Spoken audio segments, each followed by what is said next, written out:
চার চাকা যেরকম খরচা, কিন্তু এই বর্ষাকালে একদিক থেকে তোমরা যদি দেখো তো চার চাকা খুবই ভালো, ঠিক আছে। তো চার চাকা খুবই ভালো, কারণ দেখো পুরো চার চাকার মধ্যে বসে যদি সব মুড়ে দিয়ে বসা যায় হয়তো একটু গরম হবে, কিন্তু তোমার গায়ে বৃষ্টি পড়বে না। এইটা হলো চার চাকার সুবিধা। আর এই বর্ষাকালে রোড পুরো ফাঁকা থাকে, ঠিক আছে।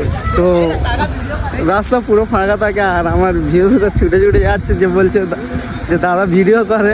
তো আমি অ্যাকচুয়ালি ভিডিও করছি, কারণ এতটা বৃষ্টি হচ্ছিলো আমি ভিডিও করতে পারিনি, আমি গাড়ির মধ্যে ছিলাম। আর এখন হালকা বৃষ্টি পড়ছে, তবুও দেখতে পাচ্ছ। তো আমি এখন বাইরে বেরিয়ে এসে তোমাদের জন্য ভিডিও করছি। আর দেখো তবুও কতটা বৃষ্টি পড়ছে। আর এটা দেখো গাড়ি, আর গাড়িটা এত পরিমাণে নোংরা ছিল, গাড়িটাও পরিষ্কার হয়ে গেল, কারণ গাড়িটা একবারও সার্ভিস হয়নি এখনো। আর এতটাই বৃষ্টি হয়েছে, পুরো একদম ক্লিন হয়ে গিয়েছে, পরিষ্কার।